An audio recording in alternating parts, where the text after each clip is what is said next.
Nasa ilalim na ng state of calamity ang lalawigan ng Masbate dahil sa bagyong Opong. Matindi rin ang iniwang pinsala ng bagyo sa Romblon.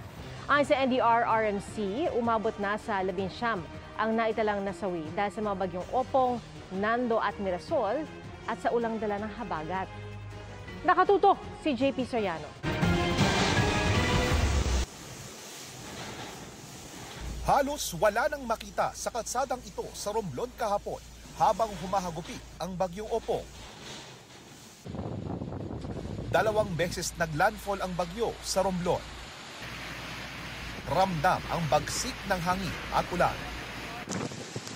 Sa Calatrava ay winasiwas ng hangin ang mga puno't halaman. Tuklap nga maging bubong ng kapilyang ito.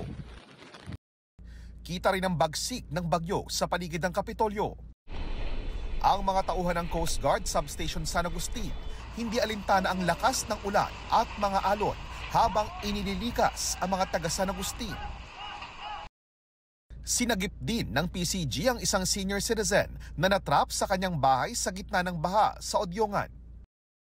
Ilang paaralan din ang nawasak. May mga classroom na wala ng kisame. May iba namang hindi na mapapakinabangan matapos buwagin ng malakas na ulan at hangin.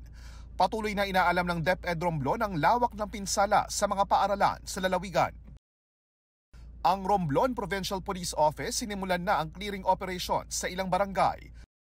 Balik normal din ang biyahe ng mga sasakyang pandagat ayon sa Romblon Public Information Office. Ang DSWD target puntahan ng Romblon, gayon din ang Masbate na sinalanta rin ng bagyo. Nagpabahari ng bagyong Opong sa Antique. Sa gitna ng awat baywang na baha sa Kulasi, nagbangka ang mga residente at may nagbatsa ng ilang motorsiklo. Isang dike din ang nasira. Ayon sa Disaster Risk Reduction and Management Office ng Region 6, nasa 11,000 individual ang apektado ng pagbaha sa lalawigan. Isa ang naiulat na nawawala. Sa Aklan naman, nasa state of calamity dahil sa bagyo ang bayan ng Ibahay. Sa datos ng Region 6 DRRMO, mahigit 16,000 individual ang apektado ng baha sa Aklan. Mahigit 70 barangay naman ang binaha.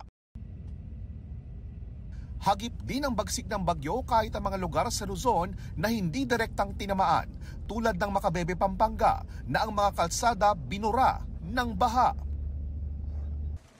Sa Laguna, binaha ang ilang barangay kasunod ng malakas na pag-ulan at pag-apaw ng Laguna de Bay. Para sa GMA Integrated News, JP Soriano, nakatutok 24 oras.